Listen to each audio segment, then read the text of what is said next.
Bonjour tout le monde. Bienvenue à cette conférence spéciale sur les marées. Je vous informe dès le début que nous enregistrons la conférence parce qu'on aimerait la garder et la diffuser, Gabriel et moi, chacun sur nos plateformes YouTube pour que des futurs enseignants puissent l'écouter dans leur classe. Donc, on enregistre. Euh, je veux tout de suite me présenter. Euh, je suis Marie-Michelle Limoges, directrice scientifique de l'éducation et des collections ici au Cosmodome à Laval. Et je suis en compagnie aujourd'hui de Gabriel. Gabriel, je te laisse te présenter. Oui, bonjour, mon nom c'est Gabriel. Je suis adjoint à l'interprétation au musée Exploramer. C'est ça, ça fait plusieurs années là, que je travaille dans le domaine de l'animation, je suis là pour faire la présentation sur le volet animal un peu plus pour les marées. Merci. Pour vrai, la conférence devrait commencer dans juste une minute. Donc, je vais prendre mon temps pour vous expliquer un peu l'idée derrière la conférence d'aujourd'hui pour laisser peut-être le temps aux gens de se connecter s'il y en avait qui avaient prévu de rentrer dans la conférence à 10h45. Donc, l'idée nous est venue là, à l'équipe d'Exploramer et à l'équipe du Cosmodome de s'associer ensemble pour donner une conférence aujourd'hui parce que c'est la semaine de la culture scientifique. Et donc ça, c'est un événement qui est pan-canadien. Et le thème cette année, c'est des mers à l'espace. Alors, ça allait de soi là, de passer un petit coup de fil à Exploramer. Puis, Gabriel, je suis vraiment contente que vous ayez accepté là, de participer avec nous. Ça fait spécial, puis c'est très agréable de collaborer avec Oui, vous. le sentiment est très partagé. On a apprécié votre invitation. Ben oui, en plus, je suis allée vous voir cet été, Hmm. c'est vraiment un beau musée que vous avez, mais vous êtes loin de nous, vous êtes en Gaspésie, donc c'est pour ça que là, on fait la conférence grâce à la technologie Zoom. Euh, on peut peut-être commencer. Euh, Juste avant, Gabriel et moi, on s'est concertés, puis on va prendre toutes les questions que vous avez, là, mais à la fin de la présentation, parce que justement, on a deux thématiques, puis différentes qu'on a alliées ensemble, puis ça se peut qu'une question soit couverte par l'autre conférencier. Donc, à la fin, on va prendre vos questions, ce qui ne vous empêche pas de les taper dans la section là, questions-réponses, dans la section du clavardage. On a en support technique, on a Guillaume Lorrain, notre chargé de projet à l'éducation. Puis on a Marie-Lie Breton, notre stagiaire en animation culturelle, qui prennent vos questions puis qui vont pouvoir là, nous les poser à la fin. Alors, c'est moi qui commence. Je vais vous expliquer un peu c'est quoi les marées puis les effets astronomiques hein, du fait de ma formation en astrophysique. Alors, j'ai 4 définitions des marées pour vous. Je vais juste agrandir un petit peu mon écran. La première définition, c'est celle qui intéresse Gabriel. C'est celle qui parle d'un produit de la mer. Donc, un produit de la mer frais qui est destiné à être mangé comme un poisson, un crustacé, un coquillage. Mais il y a d'autres définitions. La deuxième, on peut parler de marée humaine quand on a un grand nombre de gens qui vont déferler en un seul lieu en même temps. Donc, par exemple, à la fin d'un spectacle, quand tous les gens sortent en même temps, on a une marée humaine. La troisième définition, c'est celle-ci. C'est celle qui se rapporte à la montée et à la descente des eaux. Donc, moi, étant à Laval, je suis sur une île, mais je ne fais pas beaucoup l'expérience des marées parce que, bon, pas autant que Gabriel qui se trouve sur le bord de la mer. Mais donc, on va s'intéresser à cette définition-là ensemble. Donc, une marée océanique, la montée et la descente des eaux au cours d'une journée. Et la quatrième définition dont on va aussi parler ensemble, c'est une marée dans le sens d'une déformation d'un astre. Alors ça, un astre, c'est une planète ou une étoile, donc la Terre et la Lune, par exemple. Donc, c'est la déformation d'un astre qui est provoquée par l'attraction d'un autre astre. Et ça, on va en parler beaucoup ensemble. Donc, ensemble, on va parler des définitions 3 et 4 dans les prochaines minutes. Mais qu'est-ce qui cause les marées? Alors, vous savez, la Lune, tout le monde le sait, la Lune tourne autour de la Terre. Si elle le fait, c'est parce qu'elle est attirée par la gravité de la Terre. Bon, c'est comme ça qu'elle reste en orbite autour de la Terre. Mais la Lune, elle aussi, elle a une masse. Elle aussi, elle exerce une force de gravité sur la Terre, même si elle est beaucoup plus petite. Et c'est la présence même de la Lune qui va causer ce que vous voyez, vous allez voir dans un instant, qui va causer des renflements comme ça. Donc, c'est des renflements qui sont dus à l'interaction entre la Terre et la Lune. Et On a donc, la présence de la Lune va venir créer une force sur la Terre qui va venir vouloir la déformer un peu en ballon de football. Mais puisque la Terre est formée d'une croûte solide, ben, c'est surtout l'eau à la surface qui va aller subir cette force-là. Et là, j'ai le même diagramme, mais avec des petites flèches. Donc, les petites flèches vont vous montrer là, justement la direction des forces de marée. Donc, on a vraiment une force résultante sur la Terre qui est plus forte dans la direction entre la Terre et la Lune et qui va être plus faible, puis dans la direction de la Terre, dans la direction perpendiculaire à la Lune. Donc, vous avez vraiment ici le schéma des forces de marée ressenties sur la Terre à cause de la présence de la Lune. Pas de Lune, bien là, on a un beau cercle rond, les océans sont plats sur la Terre. Donc, il n'y a pas ce renflement-là, c'est ça que je veux dire, sans la présence de la Lune. Et ce que ça fait, c'est que là, la Terre, elle n'est pas statique, elle tourne sur elle-même. Donc là, ce qu'on regarde, c'est la Terre vue de haut. Et donc, c'est comme si le pôle Nord était en bas de nous et la Terre tourne. Donc là, on a Gabriel en Gaspésie qui, à mesure que la Terre tourne, va rentrer dans les zones de renflement ici, les zones où la force de marée est plus élevée, puis il va faire l'expérience de une marée haute, une marée basse, une marée haute, une marée basse. Donc, chaque jour, il va y avoir 2 marées hautes et 2 marées basses. Donc, ça, c'est les marées vues de l'espace. Là, évidemment, là, cette forme-là élonguée là, en ballon de football, partout, vous allez la voir dans ma présentation, c'est beaucoup exagéré. Hein? On a vraiment exagéré le phénomène pour qu'on comprenne. C'est pas si élevé que ça, mais bref, c'est vraiment là, à cause de la présence de la Lune qu'on peut avoir des marées 2 fois par jour. Puis, vu de la Terre, le même phénomène, ben, c'est ça que ça donne. Ça fait la montée et la descente des eaux. Donc là, vous avez les marées vues dans deux référentiels. Vue de l'espace et puis vue de la Terre. Et voilà. Donc, si la Lune arrive à faire un effet déformateur sur la Terre, imaginez-vous que la Terre, elle est 80 fois plus massive que la Lune. Alors, c'est sûr que la Terre va aller déformer la Lune aussi. Mais la Lune, c'est complètement solide. Il n'y a pas d'océan à la surface. Donc là, c'est sûr qu'on a tendance à penser que la croûte ne va pas réussir à se déformer. Mais oui, on voit une déformation de la croûte de la Lune. On mesure une élongation de la croûte de la Lune à cause de la présence de la Terre. Donc, les marées lunaires, on est capable de les voir, mais c'est difficile. Comment on fait? C'est avec un satellite qui est en orbite autour de la Lune, avec un laser qui va envoyer sur des miroirs qui sont à la surface de la Lune. Il va être capable de mesurer le temps que ça prend au faisceau laser pour partir et revenir. Donc, il va prendre plusieurs mesures et en comparant ces mesures-là, on est capable de comparer les distances qu'on mesure. Et on voit une différence de 15 à 20 cm dans la distance entre le satellite et la croûte lunaire. Donc, il y a vraiment présence d'un renflement aussi sur la Lune à cause de la présence de la Terre. Donc, l'effet sur Terre est observé aussi sur la Lune, mais il est vraiment plus difficile à voir. Une autre preuve de ça qui est plus tangible là, pour vous, c'est la présence de ce qu'on appelle des escarpements lobés.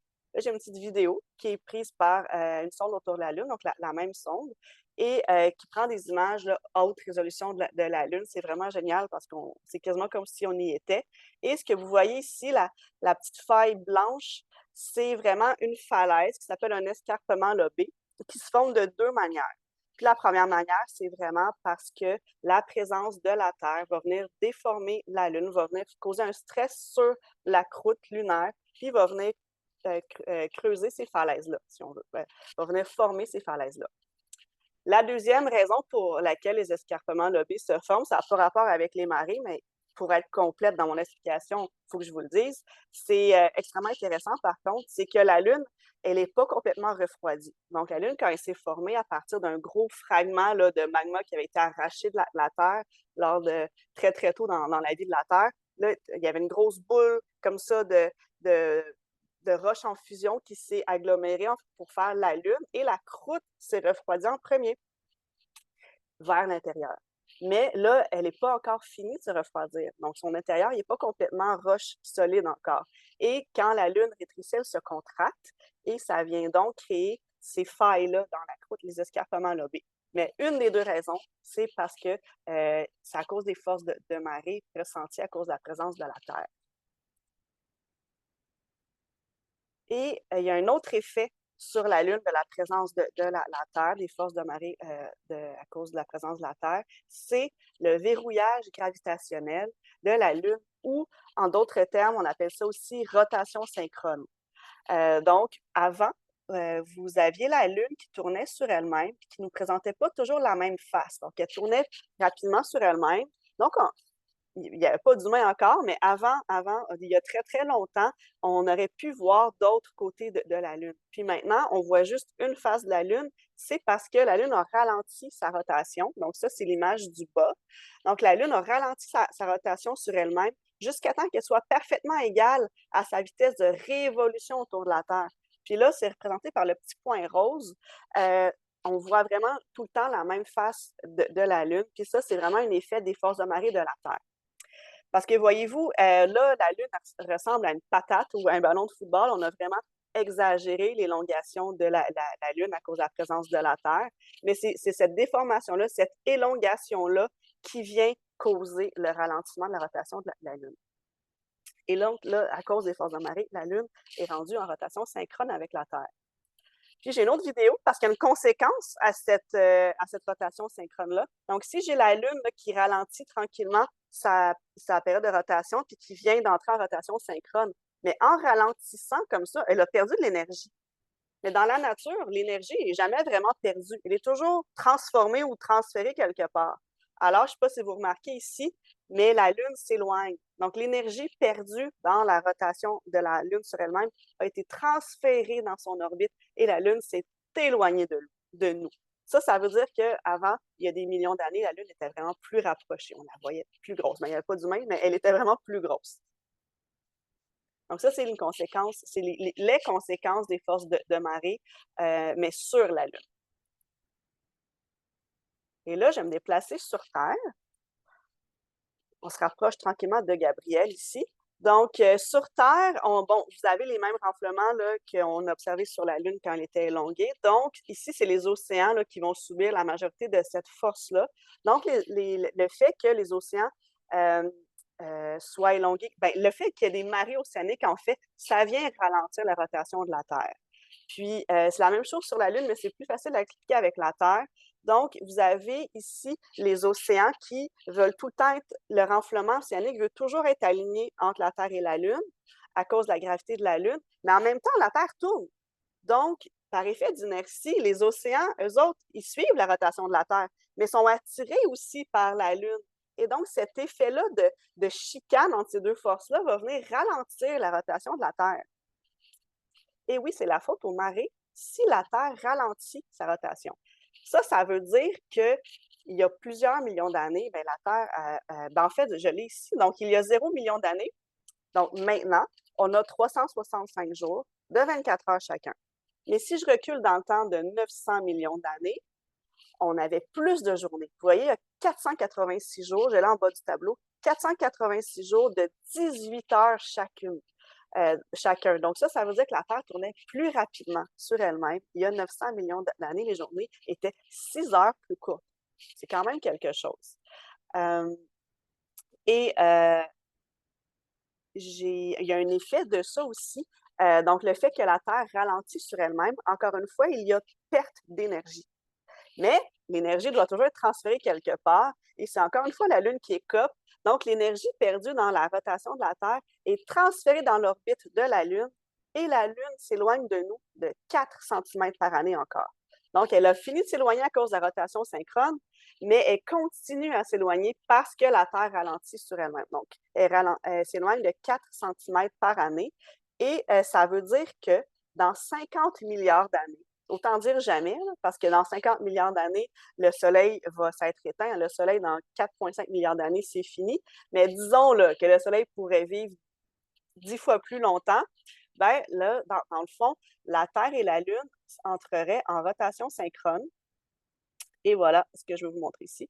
Donc, puis la Lune serait beaucoup plus éloignée, vraiment beaucoup, et la Terre et la Lune se montreraient chacune une face. Donc, chacune d'elles se montrerait toujours la même face, comme on peut l'observer dans le système solaire. Ici, on a Pluton et on a sa lune Charon. Et Pluton et Charon ont des tailles très semblables et des masses très semblables. Donc, eux sont déjà entrés en rotation synchrone l'un avec l'autre. Puis ça, c'est le futur de la Terre et la Lune, mais ça n'arrivera pas parce que, comme je vous dis, là, le Soleil ne vivra pas assez vieux pour ça. Et voilà ce que j'avais à vous dire sur les marées, là, les effets astronomiques des marées. Et là, on est rendu sur la Terre avec Gabriel.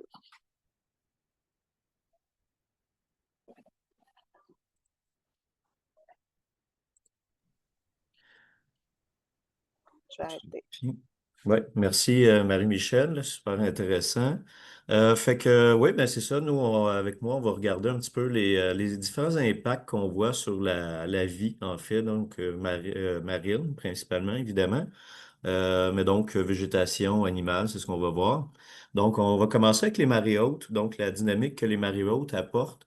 On a des inondations côtières qui surviennent. Donc, ces inondations côtières-là, sur l'image que je vous montre ici, au premier plan, on a des plantes qui se retrouvent là. Ces plantes-là, la plante qu'on voit, c'est les limes de sable.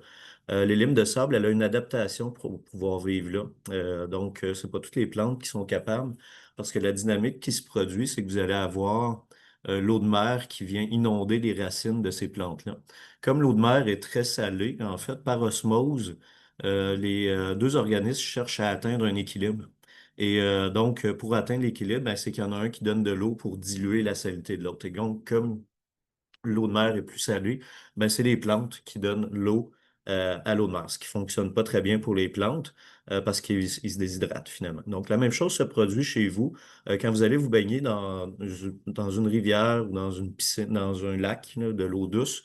Ben là, l'eau entre dans vous. Donc, vous allez avoir envie d'uriner une fois que vous allez avoir terminé votre baignade. Si vous allez vous baigner dans de la mer plutôt que dans de l'eau douce, ben là, c'est l'inverse qui arrive. Vous vous déshydratez, vous donnez votre eau à l'environnement et vous allez sortir de votre baignade, vous allez avoir soif. Donc, la même chose se produit pour les plantes et donc, elles se déshydratent. Par contre, les limes de sable, son adaptation, ben, c'est simple, c'est qu'elle est plus salée que l'eau qui vient la baigner. Et donc, elle, plutôt que de donner son eau, c'est elle qui reçoit l'eau. Donc, ça prend une adaptation spéciale pour être là. Et donc, les marées, le fait qu'ils soient là, ben, ça fait en sorte qu'il y a une espèce qui peut vivre à cet endroit-là que d'autres espèces ne peuvent pas. Donc, elle vient de se trouver une petite niche écologique à cet endroit-là. Parfait. Après, une autre dynamique qu'on va retrouver avec les marées hautes, c'est le transport de débris. Donc, évidemment, il y a des organismes qui meurent dans l'eau, qui se retrouvent donc à être transportés. Là, ici, on voit beaucoup, en fait, d'algues là, sur l'image que j'ai ici. Donc, on va pouvoir voir, et vous voyez que les algues sont pas mal toutes étalées à différents endroits, mais on distingue des petites lignes, en fait, à l'intérieur de tout ça. Donc, ces lignes-là, c'est vraiment l'endroit où ce que la marée s'est rendue. Dans le cas qu'on a là, c'est qu'en fait, on a une marée qui perd en force de jour en jour et donc la végétation la plus vieille, la laisse de mer qu'on appelle à cet endroit-là, ben, c'est elle ici, là. Donc, elle, ça fait longtemps qu'elle est là. Et donc, après, ben, il y a une autre marée par la suite qui s'est pas rendue jusque-là, qui est venue s'installer ici puis qui a laissé d'autres algues à cet endroit-là.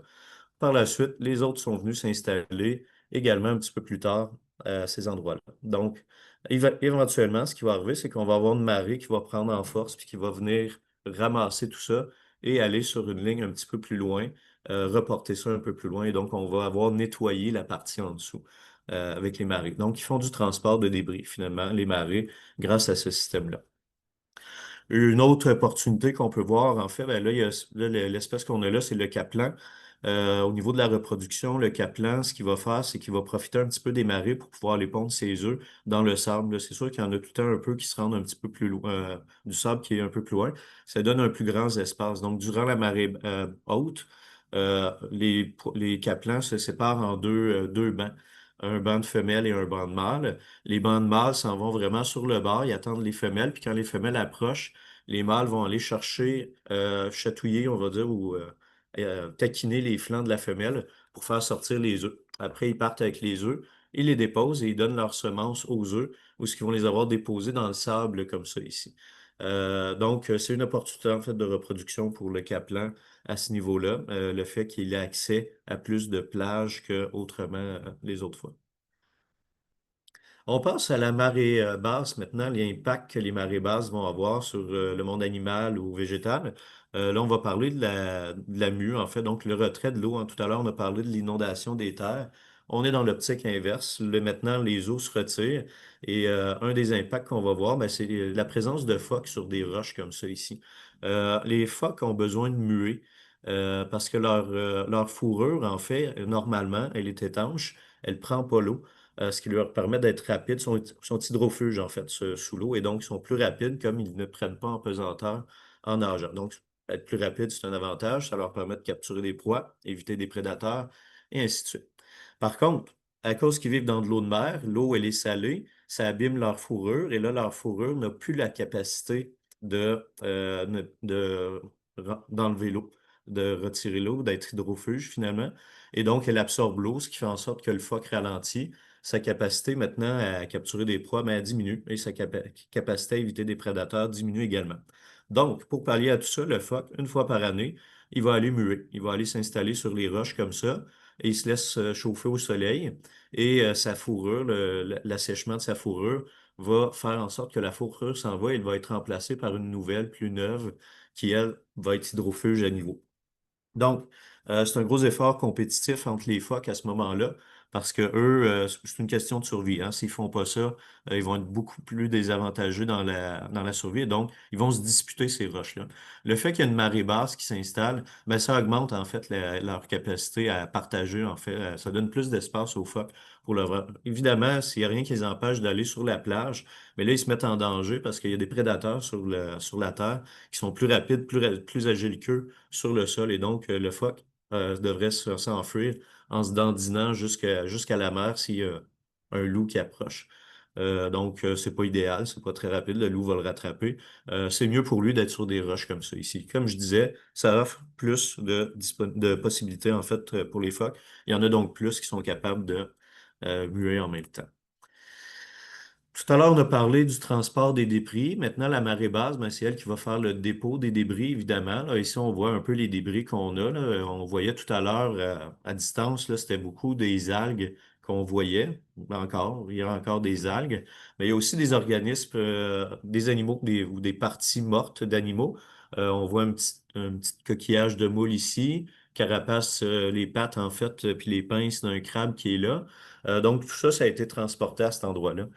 Bon, la moule est vide, puis les pattes du crabe semblent vides aussi là, sur l'image, mais éventuellement, il peut en avoir là, qui a encore de la viande à l'intérieur, ce qui vient offrir en fait de la nourriture pour des organismes très importants en fait dans la biodiversité, c'est les détritivores, donc ceux qui sont à la base de la chaîne alimentaire et au sommet en même temps, c'est eux qui mangent les organismes morts. Donc, le fait que ces organismes-là aient de quoi manger comme ça, ben, ça vient faire en sorte que la base étant solide, en haut, tout réussit à manger. Si ça disparaît, ben là, après, vous vous retrouvez à avoir une perte de biodiversité assez incroyable là, à ce niveau-là. Donc, très, très utile pour la vie, le dépôt des débris comme ça sur la plage.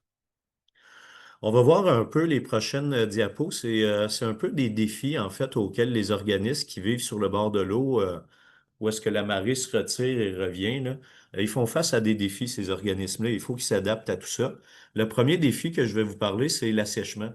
Donc, comme l'eau se retire, ben là, on se retrouve à avoir des organismes qui ont plus accès à l'eau, ou du moins accès à l'eau.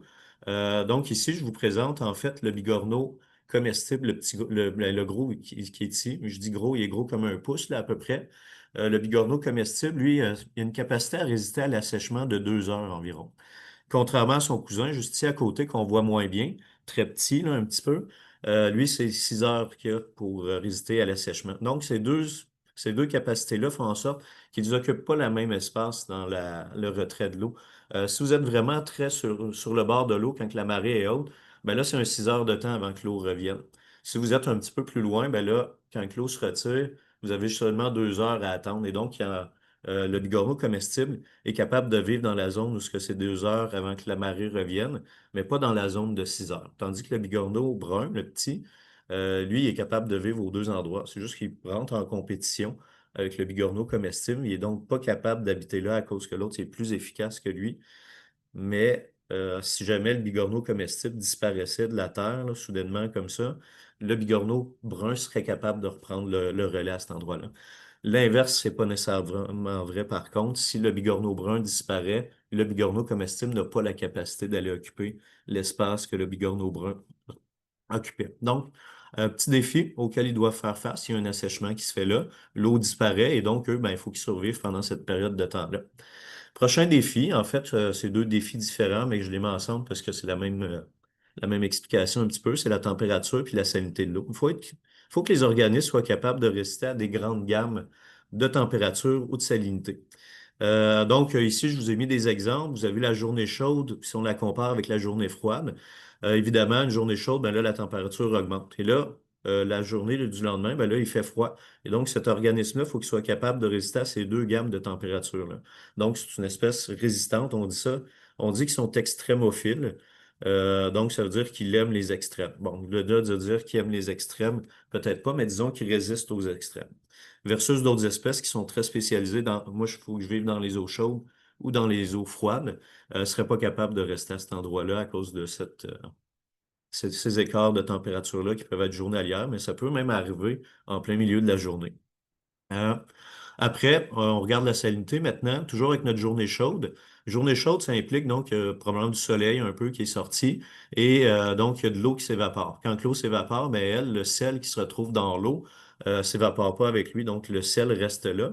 Et l'eau qui s'est pas évaporée, ben, va être encore plus salée que elle l'était déjà. Donc, on vient d'avoir une augmentation de la salinité pour les organismes qui sont sur le bord de l'eau. Donc, il faut qu'il soit capable de résister à ça. À l'inverse, si on a une journée de pluie, ben là, c'est de l'eau douce qui tombe du ciel et cette eau douce-là vient diluer la quantité de sel qui se retrouve dans l'eau. Il faut qu'il soit capable de résister à ça aussi. Il faut qu'il soit capable d'être dans de l'eau salée et dans de l'eau douce également pour pouvoir vivre, là.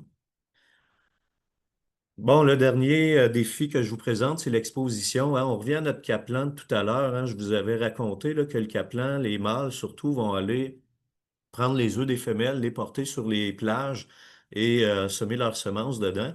Ils font ça pendant la marée haute, mais là, à un moment donné, la marée haute se retire. Il y en a qui n'ont pas le temps de s'échapper. Regardez la photo qui est là. Il y en a beaucoup qui n'ont pas le temps de s'échapper. Et donc, quand ça arrive, on appelle ça le caplan qui roule ici en Gaspésie. Sauf que ça devient une ressource pour d'autres organismes. Comme le goéland, puis les Gaspésiens, qui aiment bien aller manger les caplans qui viennent de rouler sur le sol comme ça ici.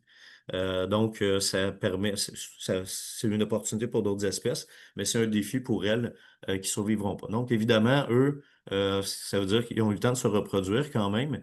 Euh, c'est surtout les mâles qui sont affectés par ça. Les femelles, elles, comme c'est pas elles qui vont porter les œufs et qui sèment, qui mettent les œufs dessus, ils ont plus d'opportunités à retourner. Donc, les femelles, ils ont la capacité de se reproduire encore et encore.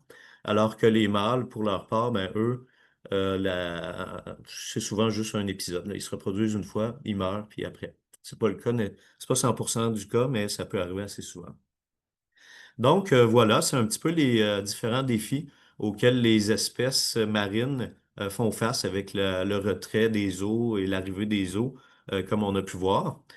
Euh, je retourne un petit peu faire une petite conclusion là, concernant la relation là, entre la Lune puis la Terre.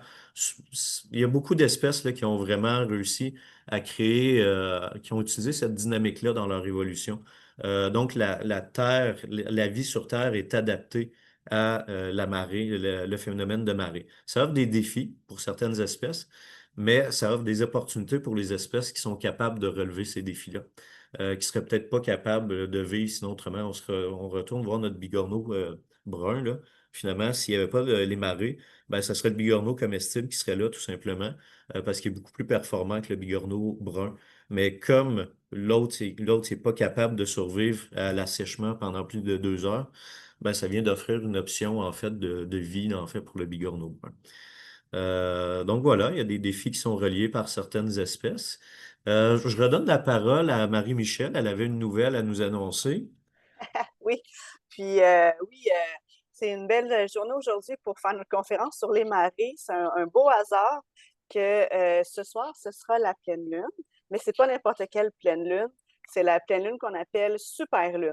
Donc, vous savez, là, l'orbite de la Lune autour de la Terre, dans toutes mes simulations que je vous ai montrées, c'était un beau cercle parfait, mais c'est pas vrai. Le cercle est un petit peu écrasé, on appelle ça une ellipse. Donc, un peu comme une forme ovale, ça veut dire que la distance entre la Terre et la Lune va varier. Puis aujourd'hui, la Lune, en plus d'être pleine, elle est 14 plus près que d'habitude. Ça fait deux choses. Ça fait elle va paraître un petit peu plus grosse pour nous, 30 plus brillante, mais ça a aussi un impact sur les marées parce qu'elle est plus proche. Donc, Gabriel pourrait observer des marées plus hautes aujourd'hui. Et la deuxième chose, c'est en m'en venant au travail ce matin, j'ai entendu la bonne nouvelle à Radio-Canada, donc à l'émission du matin, tout un matin. Chaque jour, il y a un journaliste qui fait sa bonne nouvelle et puis sa nouvelle réjouissante pour nous mettre de bonne humeur. Puis aujourd'hui, par hasard, c'était une chicane entre deux endroits au Canada qui détiennent chacun un record pour les plus hautes marées. Donc, c'est au Canada qu'on observe la plus haute marée en absolu, puis qu'on observe aussi en moyenne les plus hautes marées. Et cette chicane-là a lieu entre la baie de Fundy et la baie d'Ungava. Et là, il nous parlait là, de cette chicane-là pour les plus hautes marées. Et je trouvais ça vraiment à propos là, de vous en parler si jamais vous voulez compléter sur la thématique, puis aller écouter ça. C'était tout un matin du 6 octobre, la bonne nouvelle de la journée, autour de un petit peu plus tard que 8h30. Puis ben, je trouvais que ça faisait un beau lien avec notre thématique d'aujourd'hui. Et là, on aurait fini, mais j'ai déjà une question. Alors, pendant peut-être que vous nous écrivez vos questions, je pourrais répondre. On me demande de remontrer mon dernier tableau parce qu'il serait disparu avant le temps. Donc, moi, je vais faire ça. Donc, je vais me préparer à vous partager ça. Mais en échange, je vous demanderai à vous, participants, qui sont connectés à partir d'une école ou d'une classe, de nous l'écrire, s'il vous plaît. Donc, il y a des gens qu'on connaît, qu'on sait qu'ils ne sont pas dans une classe, mais j'aimerais ça savoir si vous êtes, je ne sais pas, professeur de quatrième année à telle école. S'il vous plaît, me l'écrire. Ça va nous aider à savoir un peu là, qui on a touché avec notre conférence. Et donc, j'essaie de vous partager mon dernier tableau. Ça, c'est le tableau que je vous montrais. Donc, en haut, on voit la période actuelle, donc il y a 0 million d'années, les journées de 24 heures. Tout en bas, on voit dans l'époque du cryogénien, il y a 900 millions d'années, les journées de 18 heures. Donc, il y avait 486 journées de 18 heures. Et puis, je vous remontre la petite animation de Pluton et de sa lune Charon qui se montrent chacune la même face. Je ne sais pas si ça fonctionne de votre côté. Ah, là, ça fonctionne. Donc, puis là, on voit les autres lunes de Pluton qui ne sont pas en rotation synchrone. Donc, ça vous fait comprendre un peu le phénomène de la rotation synchrone. Donc, voilà pour ça. Est-ce qu'on a d'autres questions?